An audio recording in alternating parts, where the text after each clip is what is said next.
Hello everybody. So this is going to be the first PowerPoint from the chapter 18 on the endocrine system. And this PowerPoint's 127 slides, so it'll probably be broken up over several different videos. This is also a pretty complicated organ system. You may have to do a lot of intense studying on your own even beyond this video. There are a lot of different organs, different glands that you need to know the pathways for. So just kind of giving you a heads up. All right, so I'm going to skip ahead to slide 5. So what is the endocrine system? So way back in chapter 4, when we talked about epithelium and we talked about glands, we said there were two major kinds of glands. There were exocrine glands and endocrine glands. Exocrine glands were groups of cells that created a product and then put the product into a duct, and the duct would then let the product out very close to the cells where it was used. So all exocrine glands must have some sort of duct other than goblet cells because they just spit the mucus out the top, okay? Endocrine glands do not have a duct, and they do not deliver their product close to the gland. Instead, the product that they make is called a hormone, and it's a chemical messenger. And how it gets to the cells that it needs to talk to through the hormone is through the bloodstream. So all of the glands of the endocrine system are going to put their hormones into the bloodstream, and then they're going to be carried away to various cells throughout the body.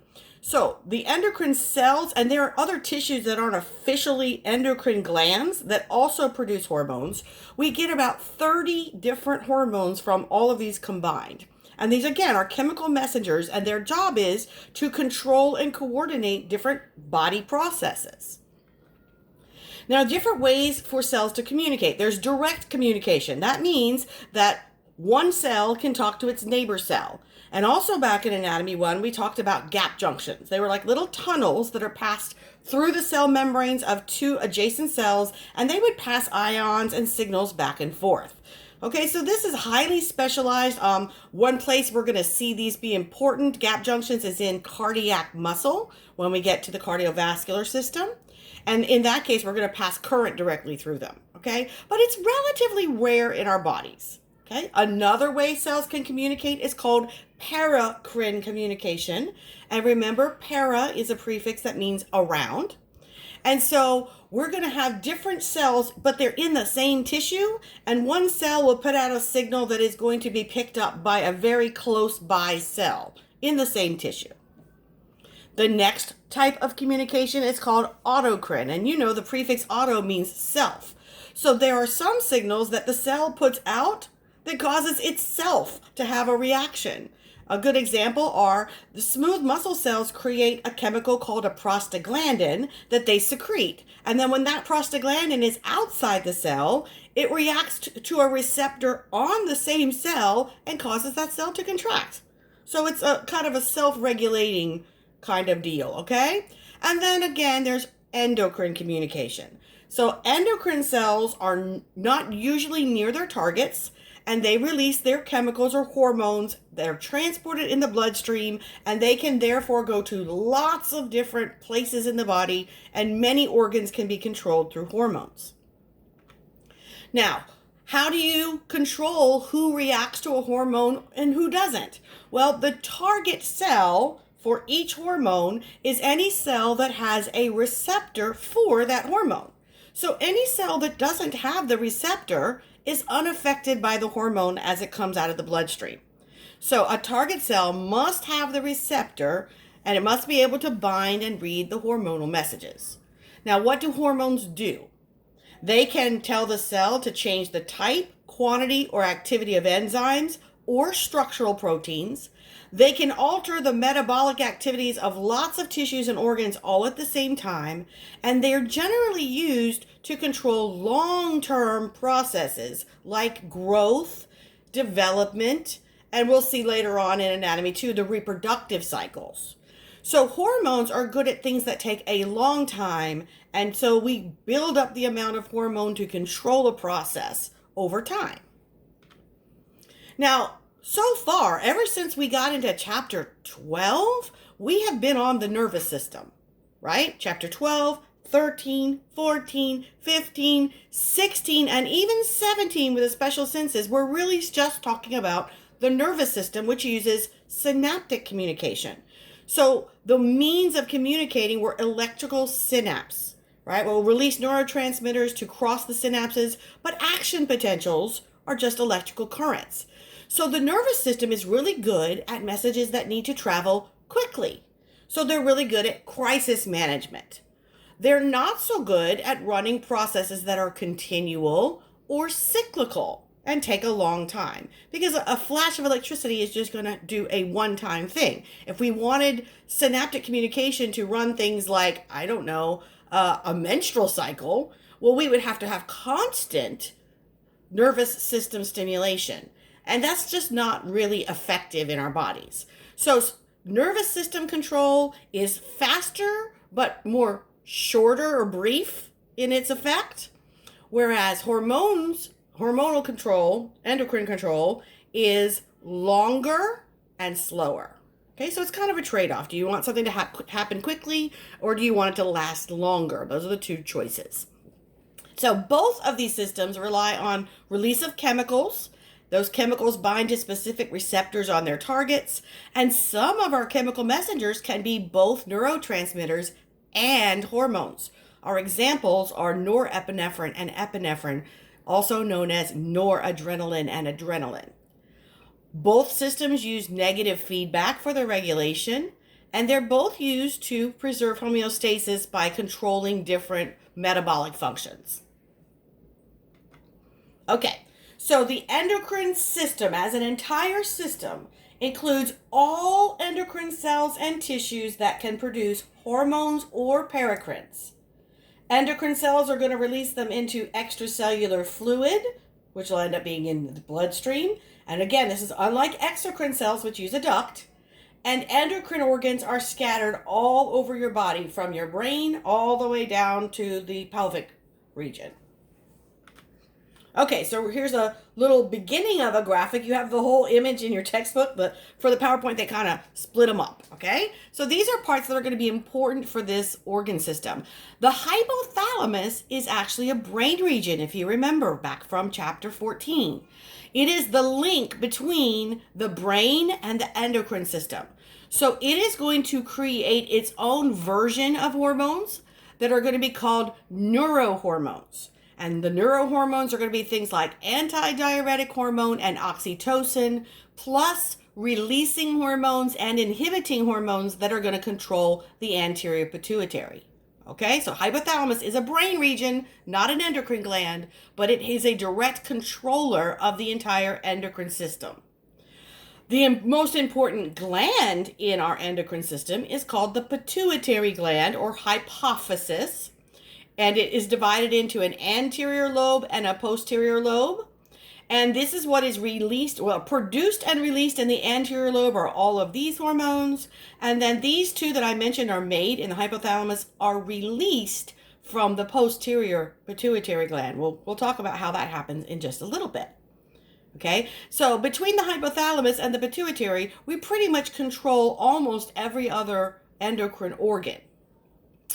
Also, in the epithalamus at the back of the diencephalon, you may remember the pineal gland from Anatomy 1. And the pineal gland is actually part of the endocrine system as well. It secretes melatonin, which helps you fall asleep. And now we're going to go down into the neck. All right, so this large gland here on the throat is called the thyroid gland, and we're going to see thyroid in the next slide. But on the back of the thyroid gland are 4 smaller glands called the parathyroids. Remember, para means around, so they're scattered around the backside of the thyroid. And they create parathyroid hormone. All right, now we see the front of the thyroid, and the thyroid gland creates 3 hormones. Thyroxine, known as T4 or tetraiodothyronine. T3, which is also known as triiodothyronine. And calcitonin. Okay, so that's up here. Now I'm going to go to this side because we have above the heart, we have this gland called the thymus. Now, what happens in adults is the thymus starts shrinking during childhood. You use it less and less, so that by the time you're an adult, it's just a little blob right on the top of the heart, okay? The thymus secretes thymosins, And it has to do with controlling the immune function. Okay, so that's there. The heart has hormone function. It secretes two different hormones. It secretes atrial natriuretic peptide and brain natriuretic peptide. We'll talk about those later. And notice that this side is organs that have endocrine function as a secondary function. That's not their primary function. Okay? Let's go back on this side. The adrenal glands. You have one on top of each kidney. It's a pyramid-shaped organ, and it is divided into two regions. The medulla, which we just saw in our autonomic nervous system, secretes epinephrine and norepinephrine.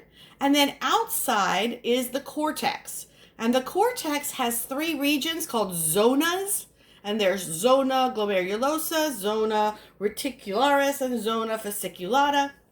And they secrete things like cortisol, corticosterone, cortisone, aldosterone, and your androgens like progesterone and testosterone. Okay, so that's here. Your pancreas. Pancreas is a dual function organ. It belongs to the endocrine system because it secretes insulin and glucagon and somatostatin.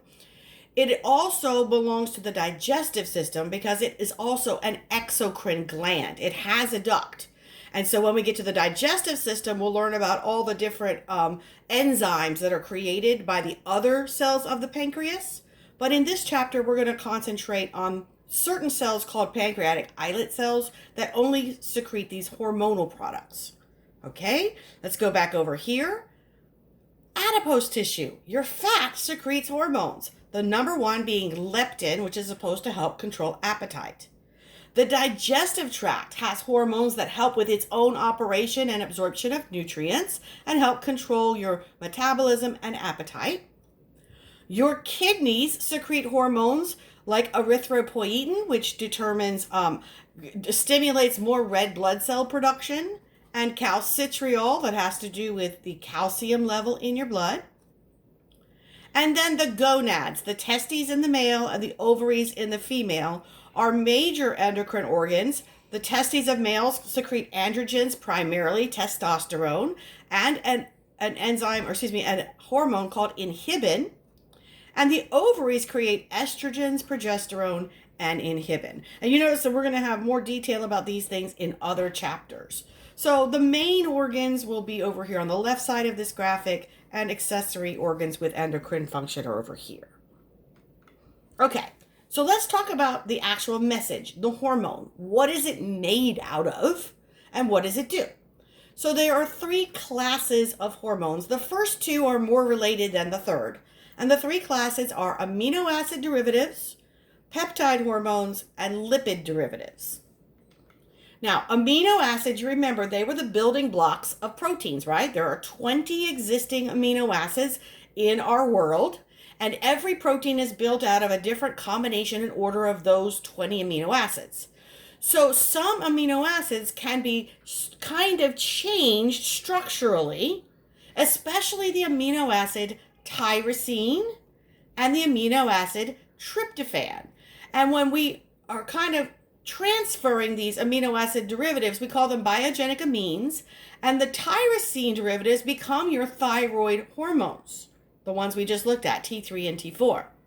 They also become catecholamines. Now look, epinephrine and norepinephrine we've already talked about, and dopamine. Dopamine is a brain chemical, has to do with your mood. And the derivatives of tryptophan become two other hormones that are secreted in the brain, serotonin and melatonin. Okay? So these are individual amino acids that are slightly structurally changed. If we take a short string of amino acids, it's called a peptide. That's why amino acids are joined with peptide bonds. So if I have a short string of amino acids that are slightly modified and act as a messenger, it is a peptide hormone. Most of them are created as what is called a prohormone. Anytime you see pro, it's usually made too large and it needs to be cut by an enzyme in order to become active.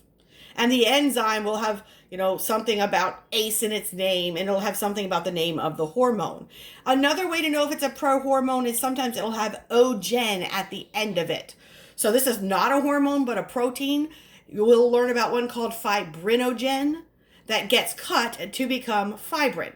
So usually you take the ogen off with an enzyme, and then whatever that protein is becomes active. We also can have glycoproteins. So we can have these short chains of amino acids with a couple sugars added to them. There are about 200 amino acids and have carbohydrate side chains. Glycoprotein ones include thyroid stimulating hormone, luteinizing hormone, and follicle stimulating hormone. So these are our bigger protein hormones. And then we have short or small protein hormones. We also have short chain polypeptides. Antidiuretic hormone and oxytocin are each only 9 amino acids long. And the small proteins are like insulin, growth hormone, and prolactin. Now you might not think 200 amino acids is short, but in the world of proteins, it's actually really short. Also in this group are all hormones that are secreted by the hypothalamus. So all of those neurohormones, all of them secreted by the heart, the thymus, the digestive tract, the pancreas, and the posterior lobe of the pituitary. Okay, so all of those are going to belong to the peptide hormone class. Lipid derivatives are exactly that. They're made usually from a base of a cholesterol type molecule. So the big deal about lipids is they can slip in and out through membranes. So the receptors for lipid hormones is not going to be on the outside of the cell, it's going to be inside the cell. Some of our lipid derivatives are going to be eicosanoids. This is a class of molecules that come from arachidonic acid, which is a 20 carbon fatty acid you must get from food. You must get from animal products. You cannot make this, and you cannot get it from plant products. Paracrines that coordinate cellular activities, such as blood clotting, rely on eicosanoids. Some of your eicosanoids, like leukotrienes, also act as hormones in a secondary role. And a very big group of these prostaglandins control local groups of cells and their activities. Prostaglandins can be converted to thromboxanes and prostacyclins. Also in the lipid derivative group are your steroid hormones. These are the ones that start out as cholesterol and get modified. Those would be androgens like testosterone in males, estrogen and progesterone from the ovaries in females, corticosteroids that come from the adrenal cortex, and calcitriol from the kidneys. Now, because they're lipids and they can slip through membranes, they would also slip through the walls of the blood vessels as we're trying to transport them. So most of your lipid derivative hormones cannot be free or loose in the bloodstream. They have to be bound to a transport protein that won't let them slip through the walls. This will let them remain in circulation longer than regular peptide hormones. Okay, so how do we transport these hormones and how do we turn them off?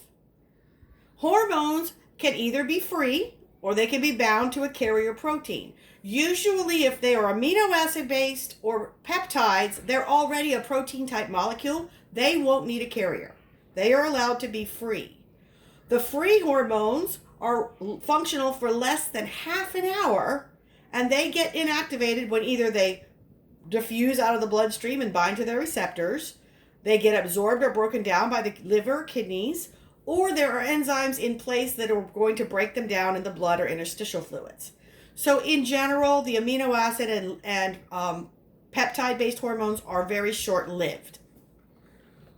Your thyroid and steroid hormones, although the thyroid hormones are protein-based, they are going to be hanging around and be functional much longer, because more than 99% of these will be attached to a special transport protein that doesn't allow them to be gotten rid of through diffusion or through enzymes. So there's going to be an equilibrium state between the free and bound forms, and a lot of them are hanging out in a reserve in the bound form in the bloodstream. Okay, so how do the hormones work? When the hormone binds to its receptor, it could alter what genes are being transcribed. It can alter how much and how fast different proteins are being made, and it can change the permeability of the cell membrane. Those are the three major things that happen, although there are lots of other effects. So a hormone receptor is a protein molecule which is specific for a particular hormone and binds it very strongly. Different cells and different tissues will display different kinds of receptors. And if the cell has the receptor for a hormone, then that hormone can control the cell. If the cell doesn't, then the hormone does not affect it. Now, the cell has the ability to change its sensitivity to hormone through two different processes.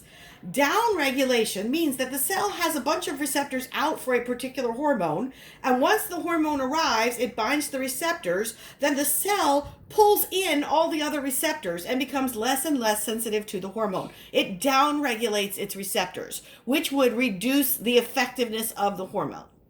Okay? Upregulation is when we don't see a hormone for a long time, the cell puts out more and more receptors for that hormone.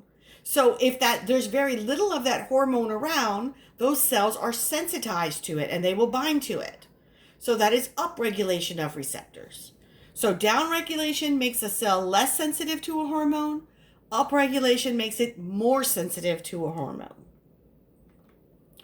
Okay. So let's go through some of these hormones. Catecholamines and peptides are not lipid soluble, so they cannot enter the cell. So their receptor is on the outer surface of the plasma membrane. They're called extracellular receptors. And so they don't enter the cell to create the change. Instead, they activate a second messenger system, usually a G protein coupled receptor second messenger.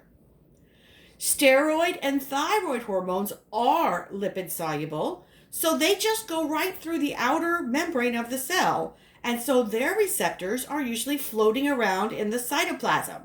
So they are called intracellular receptors. Now their targets are usually inside the nucleus of the cell. So what steroid and thyroid hormones do is they bind to their receptor in the cytosol, they cross the nuclear envelope and go right into the nucleus, and they bind to the DNA directly to either cause more transcription of a particular area of the DNA or stop transcription of a particular area of the DNA.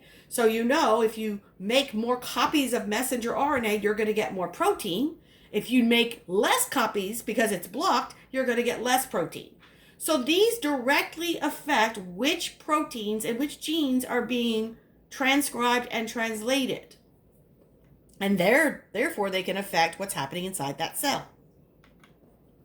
So hormones and extracellular receptors, again, have to use a first messenger, second messenger system.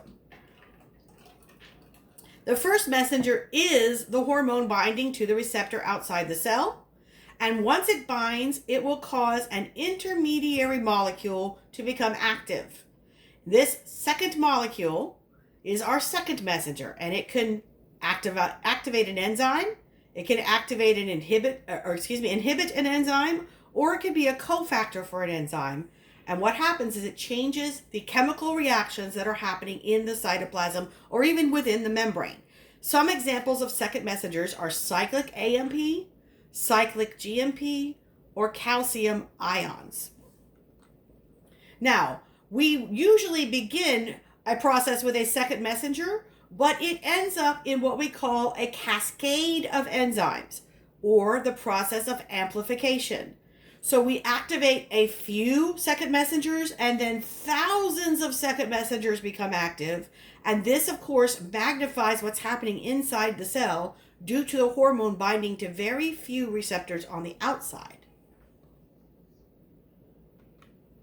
The G protein is usually an enzyme complex that's attached to the inside of the cell on the receptor, but on the inside cell part. And it's a protein that binds GTP. Now, GTP is guanosine triphosphate. It acts sort of like ATP. It's an energy holding molecule. And this is the first link between the first messenger and the second messenger. So what happens? We bind to the receptor and we activate the G protein. The G protein activates an enzyme called adenylate cyclase. Adenylate cyclase converts ATP to cyclic AMP by knocking off two phosphates. Cyclic AMP is our second messenger, and it activates other enzymes that phosphorylate. They're called kinases. And then all the things that are phosphorylated become active and can go on to activate or perform other functions. The increase in cyclic AMP is usually short-lived. We take phosphodiesterase, which is an enzyme that takes cyclic AMP back to AMP. So this is like a burst of cyclic AMP. We activate a bunch of kinases, and then we turn off cyclic AMP very quickly by this enzyme, phosphodiesterase. And here is a pretty cool graphic showing you how this works. Now, we can also use G proteins and calcium ions instead. And this time, the G protein doesn't activate the cyclic AMP. Instead, it activates phospholipase C, which starts another receptor cascade. It produces diacylglycerol, or DAG, and inositol triphosphate from phospholipids. And IP3, or inositol triphosphate, goes into the cytoplasm and causes the release of calcium from intracellular reserves. A calcium ion channels open due to activation of protein kinase C. Calcium enters the cell, calcium binds to calmodulin, and that activates enzymes. Now, I'm not going to ask you crazy detailed questions about these different G protein pathways. I just kind of want to give you an overview so you know that the hormone can't make these changes inside the cell without binding to the receptor outside the cell. Okay, so here's a graphic with G proteins and calcium ion levels. Okay, I'm going to stop this video here, and I will pick up the next video with our intracellular receptors and hormones.